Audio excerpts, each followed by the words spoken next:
আমার স্ত্রী গোসল করছিল, সকালবেলা গোসল করতে পারেনি, তাই এখন গোসল করছিল। এমন সময় আমি দুটো শপিং ব্যাগ নিয়ে রুমে আসলাম। এসেই তনুকে ডাকতে লাগলাম, তনু, এই তনু, কোথায় তুমি? এই তো আমি বাথরুমে গোসল করছি। আমি শপিং ব্যাগগুলো বিছানার উপরে রেখে বাথরুমের দরজার দিকে উকি দিতে লাগলাম। কিছু দেখা যাচ্ছে না, তবুও দুষ্টামি করে বললাম, তনু, আমি সব দেখে ফেলছি। তনু বিষয়টাকে সত্যি মনে করে বলল, দেখো, দুষ্টামি করবে না বলে দিলাম। লুকিয়ে মানুষের শরীর দেখো, এটা কেমন বেয়াদবি? আমার স্ত্রীর শরীর আমি দেখছি, এখানে বেয়াদবির কি আছে? অনুমতি ছাড়া কারো শরীর দেখা সেটা শুধু বেয়াদবি নয়, অপরাধও বটে। আরে বাবা, আমি দুষ্টামি করছি। বাথরুমের দরজা কোথাও কোনো ফুটো নেই যে তোমাকে আমি দেখব। আচ্ছা ঠিক আছে, কি জন্য ডাকছো বলো? রোজাও তার স্বামীর জন্য শপিং করে এনেছি, ওরা তো একটু পরেই চলে যাবে, তাই তুমি একটু তাড়াতাড়ি এসে দেখো। ওরা যদি আবার এই সমস্ত পোশাক পছন্দ না করে, একটু অপেক্ষা করো, আমি ভেজা কাপড় চেঞ্জ করে এক্ষুনি বের হচ্ছি। তোমাকে ভেজা কাপড়ে অনেক সুন্দর লাগে, তাড়াতাড়ি এসো। বলেই আমি খাটের উপরে এসে বসলাম। একটু পর দেখলাম তনু গোসল করে বুক চেপে ধরে বাথরুম থেকে বের হচ্ছে। আমি ভয় পেয়ে গেলাম, কি ব্যাপার, তনু বুক চেপে ধরে আছে কেন? কোনো সমস্যা? তনু বলল, তোমাকে কতবার বলেছি, আমার আগে সাইজ ছিল 37, এখন হয়েছে 40। আমার আগের ব্লাউজ ও ব্রাগুলো ছোট হয়, গোসল করে ব্রার হুক লাগাতে পারছি না, তুমি একটু লাগিয়ে দাও না। আমি উঠে গিয়ে ওর পেছন থেকে হুক লাগাতে গিয়ে ওর খোলা পিঠে একটা চুমু বসিয়ে দিলাম। তনু শিহরিত হলো, বলল, দেখো, ফাইজলামি করবে না বলছি। রোজাও তার স্বামী একটু পরে চলে যাবে, আমাকে ওদের খাবার রেডি করতে হবে, তাড়াতাড়ি ব্রার হুক লাগিয়ে দাও। আমি যখনই হুক লাগাতে গেলাম তখনই আমার মা আমাদের রুমে আসতে গিয়ে পর্দার আড়াল থেকে আমাদের দেখে ফেলে। মা মনে করেছিল আমি বউকে শাড়ি পরিয়ে দিচ্ছি। মা চোখ বড় করে আমার দিকে তাকিয়ে রইল। আমি মার দিকে চোখ পড়তেই মা বলল, এবার বউকে ছাড়, রোজার তার স্বামী একটু পরেই চলে যাবে, ওদের খাবার রেডি করতে হবে। বলেই মা চলে গেল। মায়ের এমন কথায় তনু আর আমি লজ্জায় পড়ে গেলাম। শেষ বিকেলে রোজার স্বামী চলে যাওয়ার জন্য ড্রয়িং রুমে এসে বসে আছে।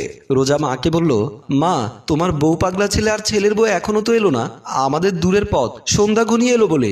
এমন সময় আমি আর তনু ওদের জন্য শপিং করে আনা শপিং ব্যাগগুলো নিয়ে ড্রয়িং রুমে আসতে গিয়ে ওদের কথা শুনে ফেললাম। তনু আমার মুখের দিকে তাকালো, আমিও ওর মুখের দিকে তাকিয়ে মনে মনে বললাম, এ আর নতুন কি, সবাই তো আমাকে বউ পাগলা ডাকে। মা বলল, তুই একটু রোহানের রুমে গিয়ে দেখ ওরা এতক্ষণ কি করছে। রোজা যখন বসা থেকে উঠে আমাদের রুমের দিকে আসতে গেল, তখনই আমি আর তনু ড্রয়িং রুমে ঢুকি।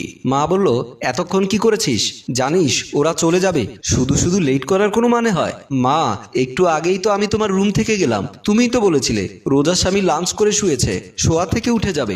আমার স্বামীর ঘুম আর ঘোড়ার ঘুম সমান, ও কখন ঘুমায় আর কখন ওঠে তার কোনো ঠিক নেই। তনু একটা শপিং ব্যাগ রোজার স্বামীর হাতে দিয়ে বলল, ভাই, আমরা গরিব মানুষ, তোমার দাদা যতটুকু পেরেছে এনেছে, মাইন্ড করিও না। রোজার স্বামী বলল, ও ওসবের কি দরকার ছিল? আমি কি নতুন জামাই? প্রতিবার শ্বশুর বাড়ি আসলে কাপড় চোপড় দিতে হবে এমন তো কোনো মানে নেই। নাও বাবা, আমার একটা মাত্র মেয়ে, আর তুমি তার জামাই, তোমাকে দেবে না তো কাকে দেবে? তোমার শ্বশুর বেঁচে থাকলে এর চেয়েও বেশি দিত। তনু আরেকটা শপিং ব্যাগ রোজার হাতে দিয়ে বলল, তোমার আর মন খারাপ করতে হবে না, তোমার দাদা তোমার জন্য একটা এনেছে। তনুর হাত থেকে শপিং ব্যাগটা নিয়ে রোজা বলল, আমার দাদা নিশ্চয়ই গোপনে তোমার জন্য একটা এনেছে। না না, সত্যি আমার জন্য আনেননি। দাদা যে তোমার জন্য গোপনে শাড়ি আনবে না সে কথাও কি আমাকে বিশ্বাস করতে হবে বলো? দাদা যে বউ পাগল। ছোট বোনের মুখে বউ পাগল শব্দটা শুনে কিছুটা লজ্জা পেলাম। ওর স্বামী বলল, হয়েছে, এবার চলো, আসি মা, আসসালামু আলাইকুম। আসি ভাইজান। বলে রোজাও তার স্বামী চলে গেল। আমিও বন্ধুদের সাথে আড্ডা দেওয়ার জন্য বের হয়ে গেলাম। আমার বন্ধুরা রাস্তার মোড়ে দাঁড়িয়ে দাঁড়িয়ে আড্ডা দিচ্ছিল। আমি দূর থেকে দেখলাম ওখানে আছে আমার বন্ধু সাইফুল, বাবু ও ফাহিম। সাইফুল ওর মোবাইল নিয়ে সেলফি তোলার জন্য চেষ্টা করছিল। আমাকে দেখে ফাহিম বলল, ওই তো রোহান আসছে, ওর মোবাইলের ছবি তোল, ওর মোবাইলের ছবি ভালো হয়। আমাকে দেখে সাইফুল বলল, দোস্ত তাড়াতাড়ি আয়, তোর মোবাইলটা দে, সবাই মিলে একটা ছবি তুলি। হঠাৎ করে ছবি তুলতে হবে কেন? আমরা ডিসিশন নিয়েছি আমাদের সবার ফেসবুক ওয়ালে একটি ছবি আপলোড করে দেব, যেটাতে আমরা সবাই থাকবো। ভালোই তো, আমরা যেহেতু জানের জিগার দোস্ত, সবার ফেসবুক ওয়ালে একই ছবি থাকা দরকার, যাতে যে কেউ দেখে বুঝতে পারে আমাদের বন্ধুত্বের গভীরতা কতটুকু। সাইফুল বলল, আমার মোবাইলের রেজুলেশন ভালো না, তোর মোবাইলটা দে, একটা সেলফি তুলে সেটা সবাই শেয়ার করে নেব। আমিও সাথে সাথে পকেট থেকে মোবাইলটা বের করে ওর হাতে দিলাম। তারপর সে হাসতে হাসতে অন্য বন্ধুদের বলল, রোহানের মোবাইলে দেখ, ওর বউয়ের ছবি দিয়ে রেখেছে, বেটা বউ পাগলা। সঙ্গে সঙ্গে সবার হাসির ধুম পড়ে গেল। এমন বিব্রত হয়ে পড়লাম যে বলার মতো নয়। বিব্রত অবস্থা থেকে বাঁচার জন্য ওদের বললাম, তোরা যা ভাবছিস তা না, আসলে অন্য একটা ছবি সিলেক্ট করতে গিয়ে ভুলেই ছবিটা পোস্ট হয়ে গেছে, আমি নিজেও খেয়াল করিনি। এই দেখ, ছবিটা এক্ষুনি ডিলিট করে দিচ্ছি। তারপর ওদের দেখিয়ে স্ত্রীর ছবিটার বদলে ওদের সাথে একটা ছবি তুলে ছবিটা মোবাইলের ওয়ালপেপারে দিলাম। সেদিন বন্ধুদের সাথে আড্ডা শেষ করে বাসায় ফিরে দেখি আমার বউ পেট ব্যথা নিয়ে খাটে ছটফট করছে। পাশে বসে মা একটা গ্লাস পানি নিয়ে দোয়া দরুদ পরে ফু দিয়ে বউকে খেতে দিচ্ছে। আমি কাছে গিয়ে বললাম, তনু তোমার কি হয়েছে? ওসব কিছু না, দুপুরে ঝাল গোস্ত খাওয়ার কারণে হয়তো পেট ব্যথা করছে। তনু এখন তোমার কেমন লাগছে? পেটের ব্যথাটা ক্ষণে ক্ষণে বাড়ছে। মা তোমার ওই পানি পড়ায় কিছু হবে না, আমি গিয়ে ডাক্তার ডেকে নিয়ে আসি। বলেই আর এক মুহূর্ত না দাঁড়িয়ে বউ দৌড় দিলাম।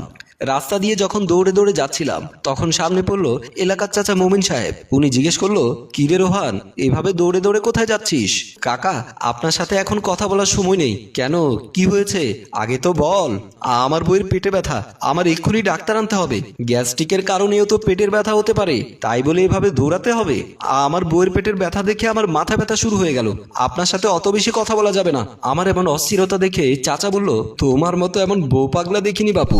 আমি চাচার কথায় ভ্রুক্ষেপ না করে আবারও দৌড়াতে শুরু করলাম। আমি গোসল সেরে দেখলাম বালতিতে আমার স্ত্রীর গোসলের কাপড় রয়ে গেছে। গতকালকে অসুস্থ ছিল, তাই হয়তো বা অসুস্থ শরীরে কাপড়টি কাচতে মন চায়নি। আমার কাপড়গুলো সবসময় সে ধুয়ে দেয়, তাই আজ ভাবলাম সে যেহেতু অসুস্থ তার কাপড়টা আজ আমি ধুয়ে দেই। যখনই আমি বাথরুমে আমার লুঙ্গির পাশাপাশি আমার স্ত্রীর কাপড়টা ধুয়ে দিচ্ছিলাম তখন সেখানে এসে হাজির আমার মা। স্ত্রীর কাপড় ধুয়ে দিচ্ছি দেখে তিনি আর চুপ থাকতে পারলেন না, কাটা কাটা উচ্চারণে বললেন, বিয়ে করতে না করতে বউ পাগল হয়ে গেছিস? বউয়ের কষ্ট সহ্য হচ্ছে না তাই না? ঘরের এসব কাজ করে আমি সারা জীবন তোর বাবার গোসলের লুঙ্গিটা পর্যন্ত ধুয়ে দিয়েছি। কই, তখন তো আমার গায়ে লাগেনি। এখন কেন তোর বউ সামান্য একটু অসুখ হলে সংসারে কোনো কাজ করতে পারবে না? আসলে তুই একটা বউ পাগলা, তাই তোর বউয়ের সুযোগটা নিচ্ছে। এমন নয় যে আমি শুধু স্ত্রীকে ঘরে কাজে সাহায্য করি, মাকেও সাহায্য করি, কিন্তু স্ত্রীকে সাহায্য করাটা তিনি কেন যেন নিতে পারতেন না। তাই বলছিলাম কি, স্ত্রীকে ভালোবাসা সহজ নয়। নিজের অভিজ্ঞতা থেকে বুঝলাম আমি পৃথিবীর সবকিছু ভালোবাসতে পারবো, মা বাবা ভাই বোন সন্তান বন্ধু আত্মীয় পশু পাখি এমনকি জড় পদার্থকেও, এবং এসবের জন্য কেউ আমাকে ব্যঙ্গ করবে না, আমার উপরে ক্ষিপ্ত হবে না। কিন্তু স্ত্রীকে ভালোবাসতে গেলেই সঙ্গে সঙ্গে হয়ে যাবে সর্বনাশ। এক বাক্যে সবাই বলবে বউ পাগলা। সেদিন রাতে ঘুম ভেঙে দেখলাম স্ত্রী পাশ ফিরে শুয়ে ফুপিয়ে ফুপিয়ে কাঁদছে। জানতে চাইলাম কি হয়েছে। সে অদ্ভুত বিষণ্ণ গলায় বলল, আমার কি হয়েছে, আমি কেমন আছি এসব কখনো জানতে চেও না। মনে রেখো দেয়ালেরও কান আছে, শেষে সবাই জেনে যাবে তুমি বউ পাগল। ওর কথা শুনে এত খারাপ লাগলো বলার মতো নয়। ভুকচির একটা গভীর দীর্ঘশ্বাস পড়লো। সেদিন রাতে আর ঘুম এলো না। পরের দিন সকালবেলা ভোর হতে না হতে আমার ছোট বোন রোজা কাঁদতে কাঁদতে দরজায় এসে কলিং বেল টিপতে লাগলো। মা খাটের উপরে বসে তসবি গুনছিলেন। আমি আর তনু নাস্তার টেবিলে বসে নাস্তা করছিলাম। খুব বেশি কলিং বেল পড়েছিল বলে আমি আর তনু একসাথে দরজার দিকে গেলাম। ওইদিকে আমার মাও খাট থেকে নেমে আসলেন। আমাদের আগে আমার মা গিয়ে দরজা খুলে দিলেন। সাথে সাথে রোজা মাকে জড়িয়ে ধরে হাও মাও করে কাঁদতে লাগলেন। আমার বউ রোজাকে জিজ্ঞেস করলো, কিরে রোজা, তুমি এভাবে কাঁদছো কেন? আর এত সাত সকালে তুমি একা? জামাই কই? রোজা এবার মাকে ছেড়ে দিয়ে ওর ভাবিকে জড়িয়ে ধরে কাঁদতে কাঁদতে বলল, ওই পাষণ্ড লোকটার কথা বলিও না ভাবি।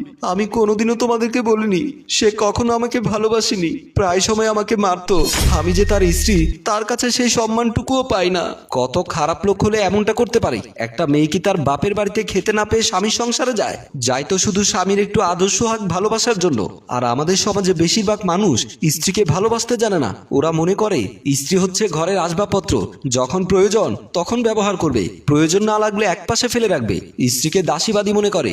স্ত্রীকে একটু ভালোবাসা দিলে ক্ষতি কি? চল মা, তোর আর এমন পাষণ্ড স্বামীর সংসারে যেতে হবে না বলেই আমার ছোট বোন রোজাকে ধরে তার রুমে নিয়ে গেল।